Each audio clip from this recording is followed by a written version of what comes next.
Hey, it's Mr. Gaskell here for another episode of Knudson Garden Update. It is springtime and there are some really cool things happening in the garden, starting with our banana tree. All right, so wintertime is not really a nice time for the bananas. The banana plants start to dry up, the leaves turn brown, but it is now starting to warm up and there's some really cool things happening. So we've got some new green leaves starting to poke out from our bananas. And what's really cool is we've got some flags coming up. These banana flag leaves are a sign that we've got some more banana flowers coming out.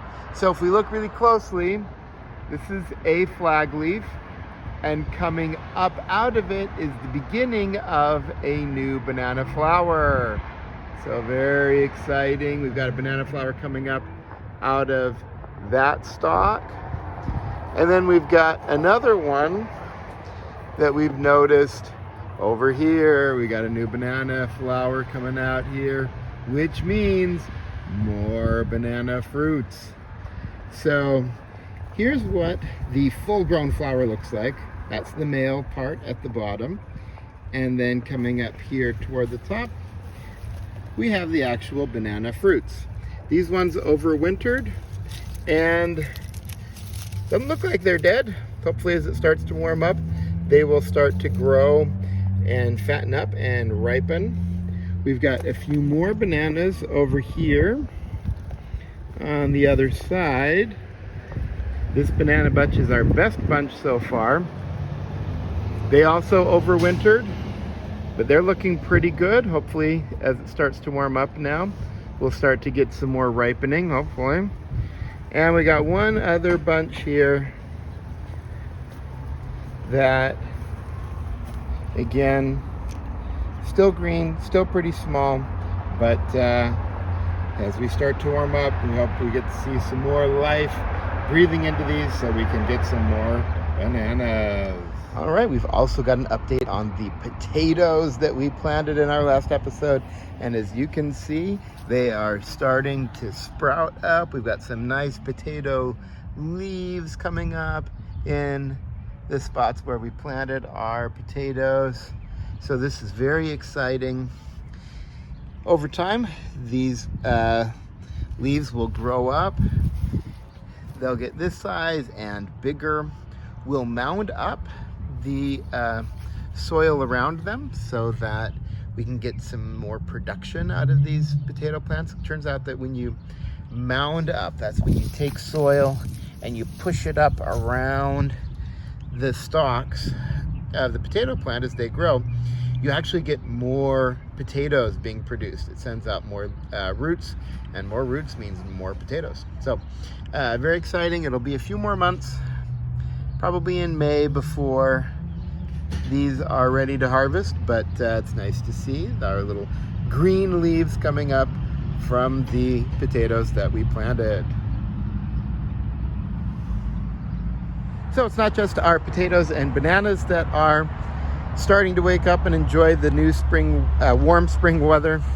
We've also got our loquat that has a lot of flowers that are just getting ready to open. Hopefully we get some fruit production out of the loquat this year. If we look closely at our lemon tree, we've got some lemon flowers that are getting ready to open up. So hopefully we get some nice production out of our lemon tree. Our figs are opening up and sending out nice green leaves. Pomegranates sending out nice green leaves. Looking back over the rest of the garden, we're starting to see some nice growth from our carrots and from our lettuce. And if we compare the lettuce grown outside of the shelter and the carrots grown outside of the shelters with the carrots and lettuce that were grown under it, we got a lot more mature, taller lettuce. Our carrots are much further along. Rose shelters definitely help. A lot of you have also been interested in our saffron crocus, and here it is. They are growing. You planted them well. This is exactly what they should be looking like. And in the fall, we expect them to continue growing and then start to send up some flowers so that we can get that most delicious and expensive spice of all, saffron. Our calendulas always love the cool March weather.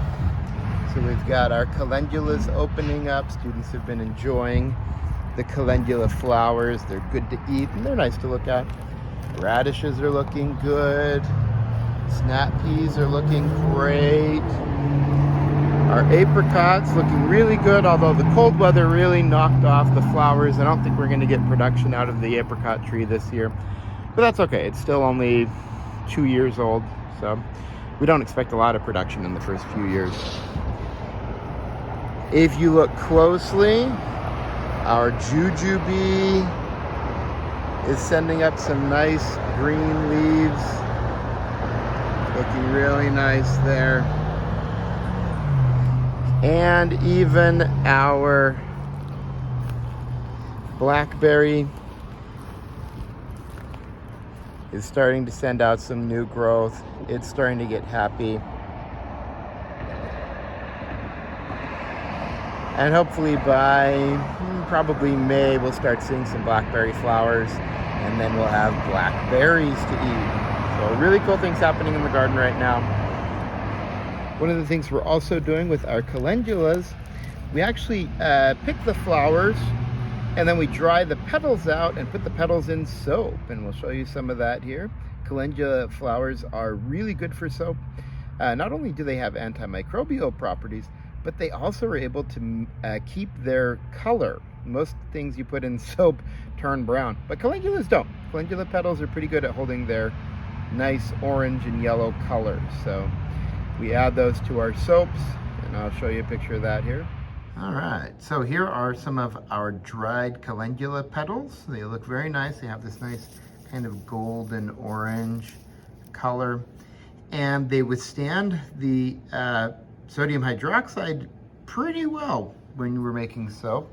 And here's an example of a round soap mold that we made this morning.